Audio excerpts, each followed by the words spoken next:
Uma boa noite a todos os queridos irmãos que estarão acompanhando esse estudo agora com o nosso querido irmão Alexandre Botelho.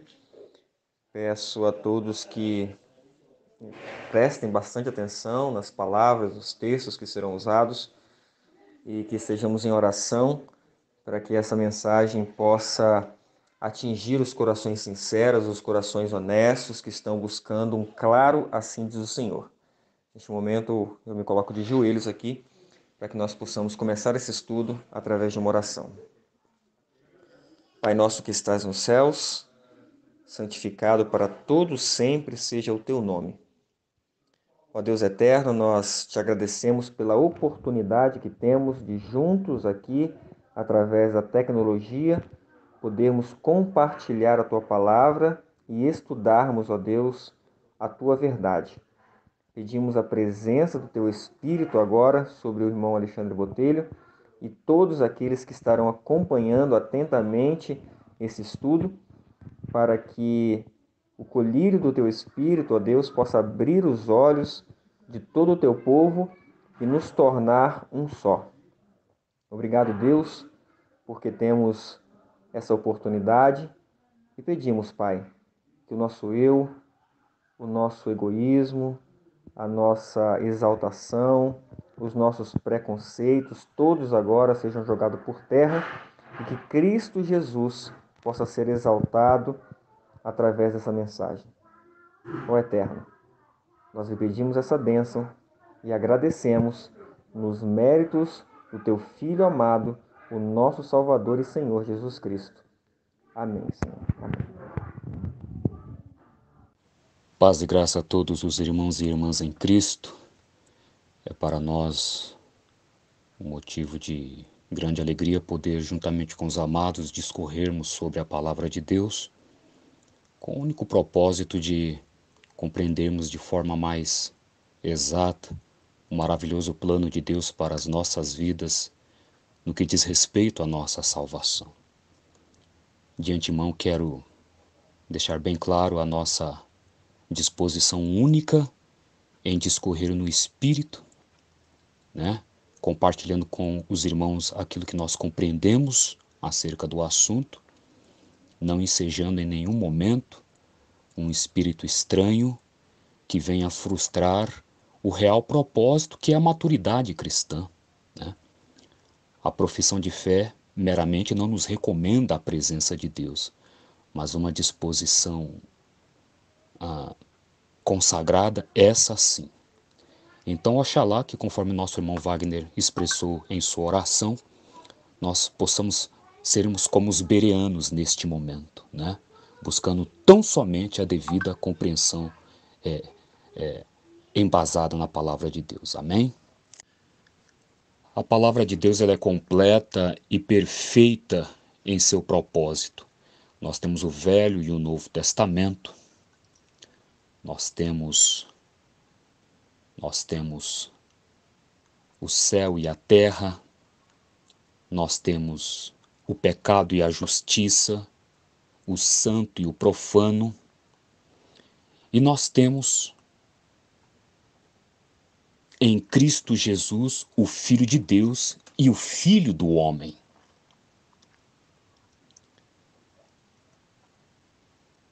Qual a relação dessas duas características de Cristo em relação com a sua dupla natureza? Precisamos de antemão separar aquilo que é literal daquilo que é simbólico na palavra de Deus. Eu não posso atribuir uma simbologia àquilo que está claramente apontado como literal, ao mesmo tempo também que não posso atribuir uma literalidade àquilo que está claramente apontado como uma simbologia. Eu preciso tomar a palavra de Deus tal qual ela se declara. E, comparando texto com texto, mediante a ministração do Espírito Santo, buscar compreender as coisas como de fato elas são. Não compete a mim questionar aquilo que está escrito humanamente. Porque muitas das vezes nós desconfiamos da escritura, daquilo que está escrito, e procuramos dar uma interpretação que não aquela que o texto está nos apontando. Isso ocorre sobejamente no mundo teológico. Quando, por exemplo, aplica ao termo unigênito aquilo que não tem nada a ver com a expressão do termo em si. Então isso precisa ficar muito claro nos nossos estudos, nas nossas considerações, pois vai nos guardar e muito de fazer deduções equivocadas. Precisamos compreender que existe uma diferença entre a natureza divina e a santidade de caráter, tá? Como mencionado numa das perguntas. Tá? É possível eu ter um caráter santo, mas não ser divino. Agora, é impossível a pessoa ser divina e não ter um caráter santo. Tá? Toda divindade é uma santidade, mas nem toda santidade é uma divindade. Por exemplo, chamam o Papa de a sua santidade. Agora, ele é divino? Não. Embora ele se arroga, né? Mas não. Entende? Então, que comece a ficar claro que o quê? Que existe uma diferença entre a natureza divina e a santidade de caráter. Tá? Existe uma diferença. É possível uma divindade ser santa, mas ao contrário, não é possível uma pessoa santa ser divina, né? Porque isso é uma atribuição exclusiva, né? E nós vamos então aprofundar mais nessa questão, tá? Agora, por que em sua encarnação não podia Cristo ser apenas santo? Vamos ler então o nosso primeiro texto bíblico. Em João 1,14 nós lemos: E o Verbo se fez carne e habitou entre nós, e vimos a sua glória como a glória do unigênito do Pai, cheio de graça e de verdade. Então vamos lá. O Verbo se fez carne e habitou entre nós. Quem é o Verbo que se fez carne e habitou entre nós? Não pode ser outro que não o Senhor Jesus Cristo. E vimos a sua glória. Como a glória de quem? Do unigênito do Pai. Então começa a ficar claro aqui que o quê? O unigênito do Pai, aquele que foi gerado no seio do Pai, em algum momento da eternidade, o Verbo de Deus se fez carne. Então aqui não está falando de outro ser, de outra pessoa que não o quê? O próprio Filho de Deus. Que isso fique muito claro. É o Filho de Deus que é encarnado no ventre de Maria. E após o seu nascimento, vemos então o quê? A sua glória. O que foi a sua glória? Foi exatamente a santidade do seu caráter revelada dentre os homens. Mas veja, uma coisa não anula a outra. Por isso que natureza divina, santidade de caráter. Ok? Eu vou postar o texto, então vamos para o próximo texto. Para atestar que aquele mesmo que revelou a glória do Pai dentre os homens não foi nenhum outro que não o próprio Filho de Deus, o Senhor Jesus Cristo, nós vamos para João no capítulo 8, no verso 58, onde nos diz o seguinte: Disse-lhes Jesus, em verdade vos digo que antes que Abraão existisse, eu sou. Ora, Jesus estava afirmando diante dos judeus a sua pré-existência. Jesus está vindicando aqui a sua filiação divina. Claramente apontado no capítulo 5 do Evangelho de João, no verso 26, quando ele diz: Porque como o Pai tem a vida em si mesmo, assim deu também ao Filho ter a vida em si mesmo. Quando foi que o Pai deu ao Filho ter a vida em si mesmo? No momento em que o Pai, nos dias da eternidade, o gerou, fazendo-o substância da sua substância, natureza da sua natureza. Entendem? Então, não podemos negar a pré-existência de Cristo. Agora, ao mesmo tempo, na encarnação, na sua encarnação, não podemos anular. Não podemos subentender que, de alguma forma, Cristo emancipou-se da sua natureza divina. Porque fosse possível que não seria. Fosse possível fazer isso e o plano da redenção estaria fadado ao fracasso no próprio ventre, no ato de sua concepção. E vou explicar mais adiante o porquê. O porquê. Lembrando sempre a diferença entre natureza divina e santidade de caráter. Tá? Lembrando sempre. Agora, exposta que foram estas questões até aqui, qual a diferença entre a concepção do Senhor Jesus Cristo e a concepção de João Batista?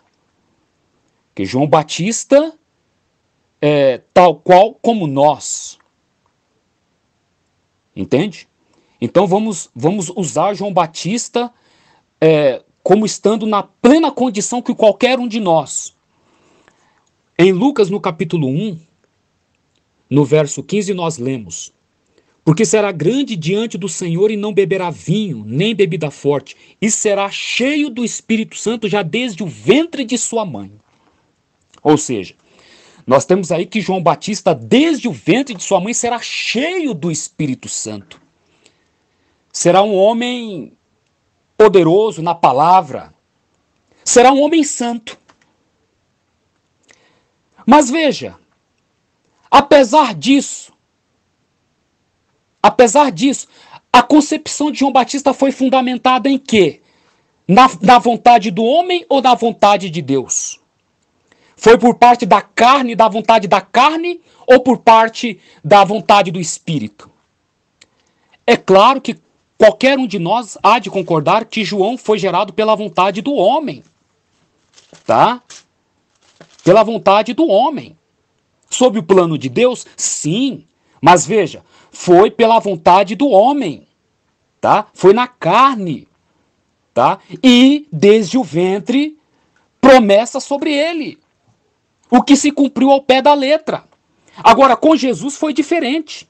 Enquanto João Batista seria cheio do Espírito Santo, o próprio Senhor Jesus, em Mateus 1, 20, lemos: e projetando ele isso, eis que em sonho lhe apareceu um anjo do Senhor dizendo: José, filho de Davi, não temas receber a Maria, tua mulher, porque o que nela está gerado é do Espírito Santo.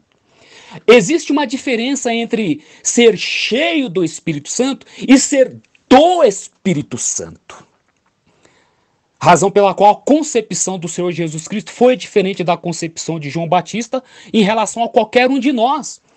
Então, João Batista seria um homem que o quê? Teria santidade, mas não possuiria divindade. Já o Senhor Jesus Cristo não. Além da santidade, ele possuiria o quê? Divindade. Por conta do quê? Da sua natureza, da condição em que ele foi gerado. Entendem? Então aqui começa o divisor de águas entre a concepção de Cristo em relação à concepção de qualquer de nós. Tá? Assim, meus queridos, por que nós não podemos dissociar a divindade do Filho de Deus de sua humanidade? Porque assemelhá-lo-íamos a qualquer um de nós, no caso João Batista. Ou seja, subentender que Jesus revelou apenas a glória do Pai, o caráter do Pai, nos dando exemplo da humanidade, não faria melhor do que o próprio João Batista. Não faria melhor do que Elias, do que Enoque. Mas na concepção está a diferença. Tá? Por quê? Não bastaria Cristo em sua humanidade nos dar um exemplo de obediência. Não bastaria. Por quê? Ele precisava nos livrar da sentença de morte eterna que pendia sobre cada qual de nós. Então, durante os 33 anos do Senhor Jesus Cristo, que ele vive em carne pecaminosa, ele vive exemplarmente resguardando aquela santidade que ele já traz desde o ventre. Mas veja, sendo tentado como qualquer de nós, não cedendo à tentação. No entanto, o que ele faz na cruz quando ele é dependurado ali morre, é diferente daquilo que ele estivera a efetuar em nosso favor durante todos os 33 anos. Durante a sua vida, Cristo está nos dando um exemplo de obediência, revelando o caráter do Pai, a glória do Pai. Agora é na sua morte que ele finalmente consuma aquilo pelo qual veio, nos livrar da morte eterna. Ora, e como poderia Cristo nos livrar da morte eterna se ele próprio não tinha vida em si mesmo? Não tinha como. O salário do pecado exigia a morte eterna, e somente alguém que tenha algo eterno, e no caso de Cristo a vida, por causa da sua natureza divina, é que podia o quê? Expiar isso. Então, quando Cristo disse que como o Pai tem a vida em si mesmo, assim também deu ao Filho ter a vida em si mesmo, e ele é o unigênito escolhido, o único que podia expiar os nossos pecados, nisso explica-se a razão dele ter unido a sua natureza divina à natureza humana. Ou seja, ser apontado na Bíblia o Filho de Deus, como agora também o Filho do homem. Como Filho de Deus, ele expia a culpa pelos nossos pecados. E como Filho do homem, ele nos deixa um exemplo de obediência. E não existe melhor exemplo do que esse que eu vou lhes dar agora, para ilustrar essa grande verdade. Em João 1,51 lemos: E disse-lhe, aqui Jesus, na verdade vos digo que daqui em diante vereis o céu aberto e os anjos de Deus subirem e descerem sobre o Filho do Homem. Vejam, Jesus está se referindo ao que aqui? Ele era conhecedor da Torá, do Pentateuco. Ele lera o livro de Gênesis, lera o sonho de Jacó e entendera a quem aquele sonho se referia. Quando ele diz aqui, vereis o céu aberto e os anjos de Deus subirem e descerem sobre o Filho do Homem, ele está dizendo o quê? Que ele é a escada.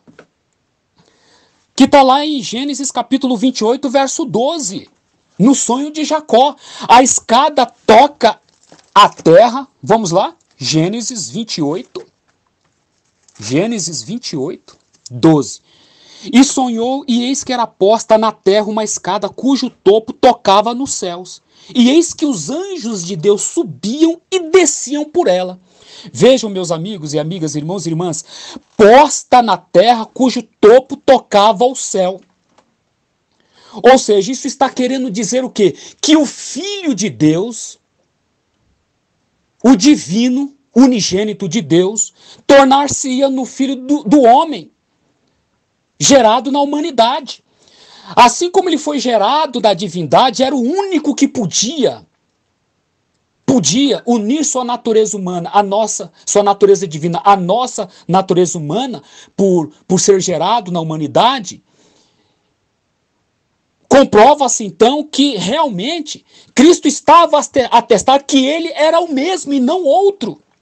O próprio Cristo está ligando os dois pontos. Sempre o que? Defendendo a sua filiação divina quanto a sua humanidade. Ora se apresentando como Filho de Deus e nesse caso aqui se apresentando como Filho do homem. Assim, irmãos, eu vejo com muita clareza o testemunho bíblico em sua literalidade, quando a Bíblia fala de Jesus como Filho de Deus e quando a Bíblia fala de Jesus como Filho do homem. Jesus deu várias vezes o testemunho de que era o Filho de Deus com risco de ser apedrejado. E quando ele dizia isso, os judeus entendiam perfeitamente. Tá? De acordo com o capítulo 5 do próprio Evangelho de João, versos 18 e 19. Ali não encerra uma simbologia, uma ficção.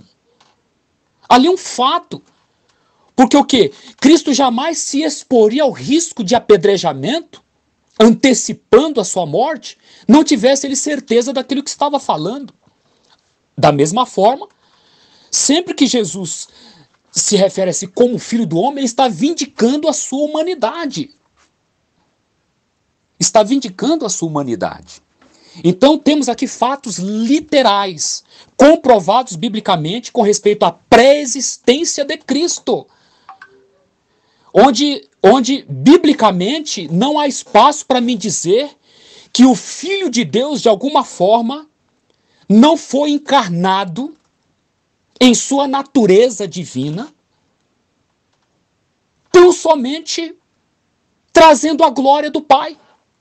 Ora, glória por glória, João Batista, cheio do Espírito Santo, mostrou, deu testemunho. Agora, não basta.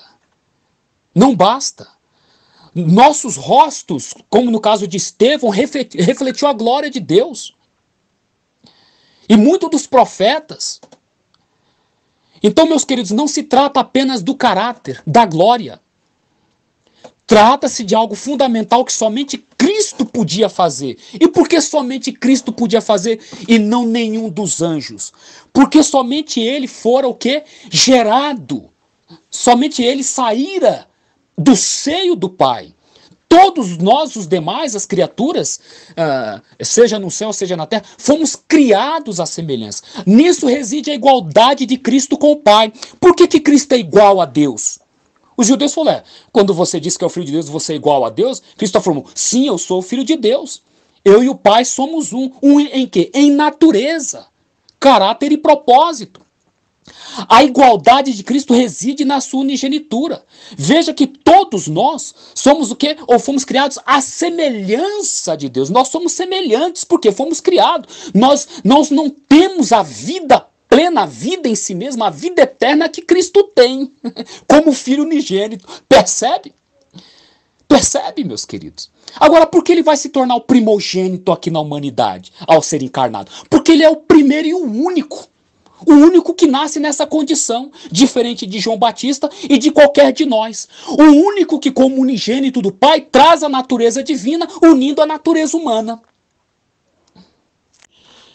Escrevemos um artigo, e estaremos publicando logo mais aí, intitulado Jesus Cristo, Divindade e Humanidade. E ali a gente aprofunda, continua aprofundando estas questões. Tá? Por exemplo, em João 6,40, porquanto a vontade daquele que me enviou é esta, que todo aquele que vê o Filho e crê nele tenha a vida eterna e eu ressuscitarei no último dia. Por que Jesus dizia isso? Porque ele tinha o poder da vida. Ele falou que o quê? Ele tinha o poder de dar a sua vida e tomá-la de volta. De que vida que ele estava falando? De vida temporal ou de vida eterna? Como ele em vida temporal, em natureza pecaminosa, destituído da natureza divina, podia vindicar isso a cada qual de nós? Não tinha como, senhores, não tinha como. Cristo, para falar o que ele falou, eu dou a minha vida e torno a tomá-la, ele tinha que ter certeza e tinha vida plena em si, vida eterna, que estava oculta. Agora então vem a pergunta, bom, então o que aconteceu com a natureza divina de Cristo? Ora, a Bíblia diz que ele esvaziou-se. Ele a ocultou e viveu em função unicamente de sua vida humana, de sua carne. Aí sim, dependendo da graça e do poder do Pai, na luta contra o pecado e ao mesmo tempo na resistência quanto à manifestação desse poder na provocação de Satanás, pois Satanás bem sabia. Tanto é que no deserto da tentação, qual foi o primeiro ardiz de Lúcifer? Se tu és o Filho de Deus, mande que essas pedras se transformem em pães. Satanás sabia que ali, aquele nazareno, era o Filho de Deus. E o que? Foi direto no ponto. Mas Jesus estava preparado. Entende? O Senhor Jesus estava preparado. Então, essa questão é muito profunda. É muito profunda. Por quê? Como eu disse no princípio, não se trata apenas de manifestar a santidade do caráter de Deus. Tem que ter algo mais. Então, Cristo tinha isso. Por isso que ele diz, eu dou a minha vida e retomo-a.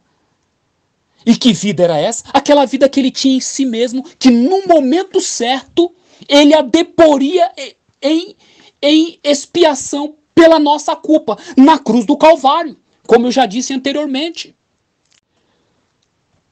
Entendido que seja isso, meus queridos, fica compreendido porque a divindade teve de se unir à humanidade para expiar o pecado que resultara na morte eterna. Tá? Então, Cristo Jesus não veio apenas para nos livrar do poder do pecado, mediante uma vida exemplar de obediência, mas para nos livrar da pena do pecado, mediante o quê? A sua própria vida plena, vida eterna que ele daria em favor de nossa salvação, de nossa redenção. Tá? Então, são dois aspectos cruciais, onde um não se completa sem o outro. Entende? Então eu não posso tratar Jesus Cristo, ou considerar a Cristo, como um encarnado na humanidade, revelando simplesmente a santidade de caráter, a glória do Pai, como um vaso destituído da sua divindade. Porque o quê? Ele teria andado meio caminho. E na verdade nem teria chegado até lá, porque teria começado errado. Veja, Jesus não foi um vaso cheio do Espírito de Deus como João Batista. Jesus era o próprio vaso. Entende? Ele era o próprio vaso. João Batista foi um vaso escolhido e foi colocado ali o quê? A glória do Espírito de Deus. Agora Jesus não, Jesus era o próprio vaso. Tá? Ele era o próprio vaso que se aniquilou, que se humilhou, né? De acordo com Filipenses. Aí nós temos a leitura do livro de Filipenses, né? Que nos diz o seguinte, capítulo 2, de sorte que haja em vós o mesmo sentimento que houve também em Cristo Jesus, que sendo em forma de Deus, aqui está falando da divindade dele, da sua unigenitura, não teve por usurpação ser igual. Veja, aqui não está falando de semelhança, aqui está falando de igualdade. É diferente. Por que igualdade? Porque realmente substância da substância, natureza da natureza. Divino como divino é o Pai. Vida plena, vida eterna como vida plena, vida eterna tem o Pai. Porque o que? Agradou ao Pai dar a ele essa vida. Aí continua. Mas aniquilou-se a si mesmo, tomando a forma de servo, fazendo-se semelhante aos homens. Por que semelhante aos homens e não igual aos homens? Como João Batista era igual a cada qual de nós. Porque nós nascemos com a natureza somente caída. Nós não temos natureza divina. Cristo tomou a nossa natureza pecaminosa, as nossas fraquezas, as nossas inclinações, as nossas tendências, mas não que o pecado em si, ou seja, a transgressão. Cristo não nasceu separado, desconectado de Deus, como nós o nascemos por causa do pecado de Adão. Por isso que ele é o segundo Adão. Ele veio para triunfar onde Adão falhou. A conexão tem que ser mantida na concepção. E isso está ligado o quê? À sua natureza divina.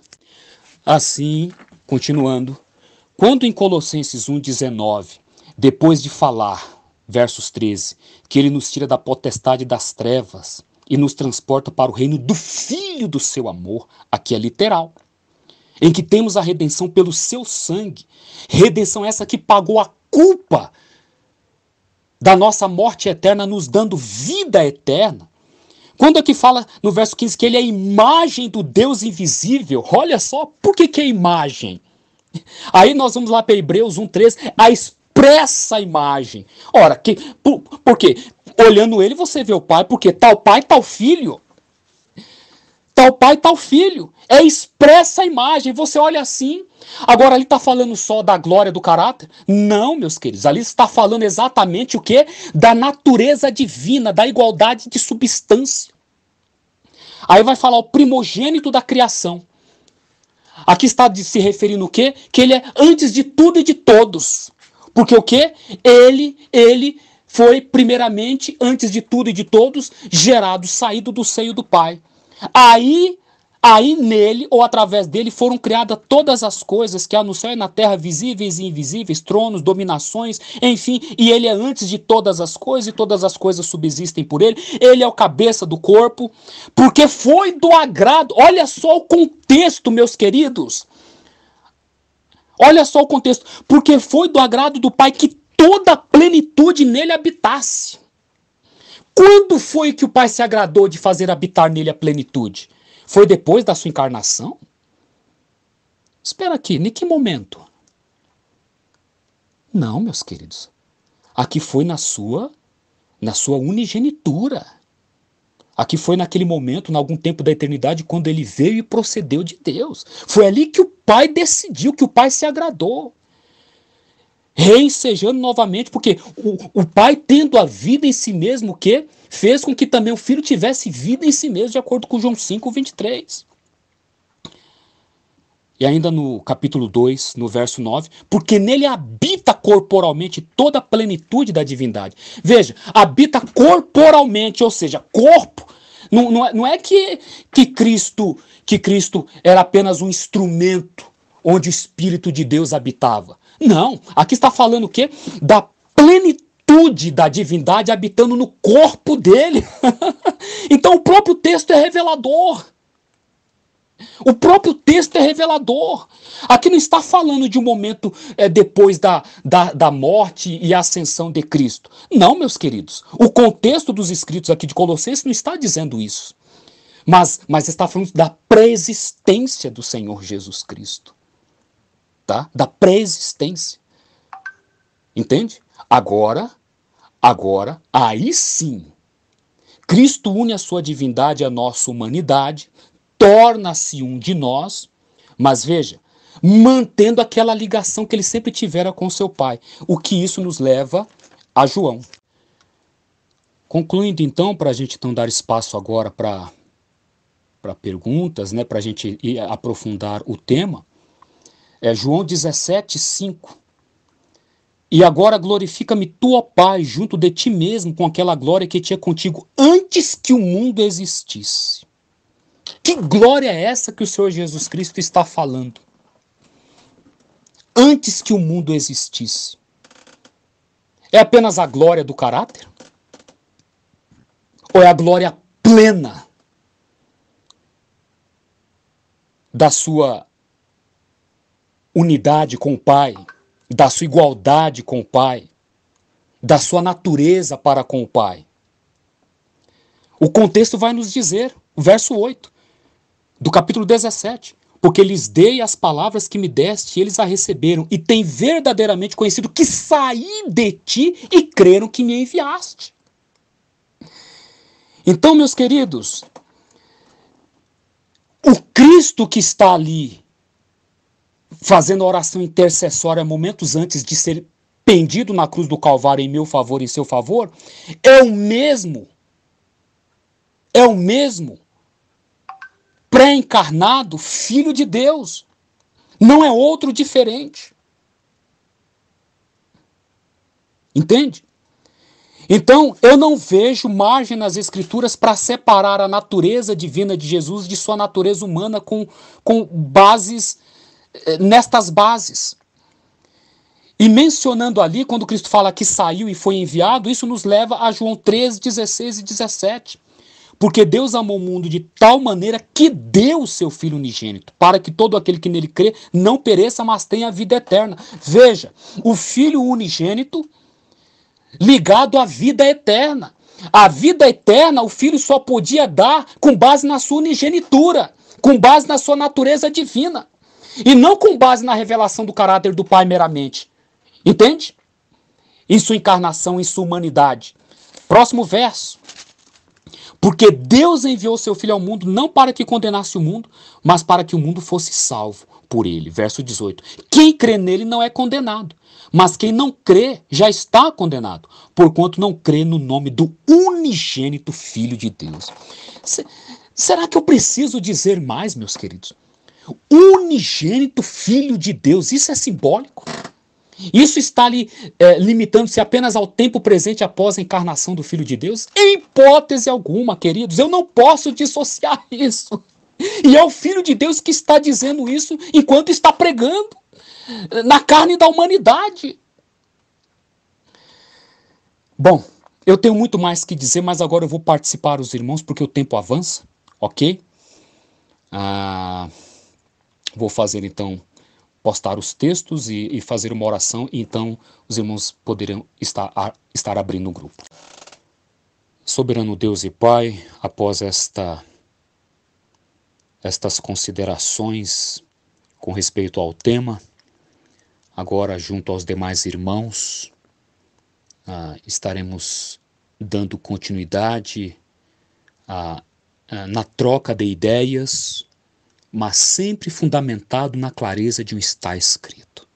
Regra sobre regra, mandamento sobre mandamento, um pouco aqui, um pouco ali. O que é simbólico, o que é literal, o que é, o que não é, não é. A fim de que nós sejamos guardados de equívocos e nos firmemos tão somente na clareza de um assim diz o Senhor. Continue nos dando a unção de Teu Espírito e agora, de forma mais plena, ser com cada qual de nós os que hão de participar ativamente, em nome do Senhor Jesus. Amém.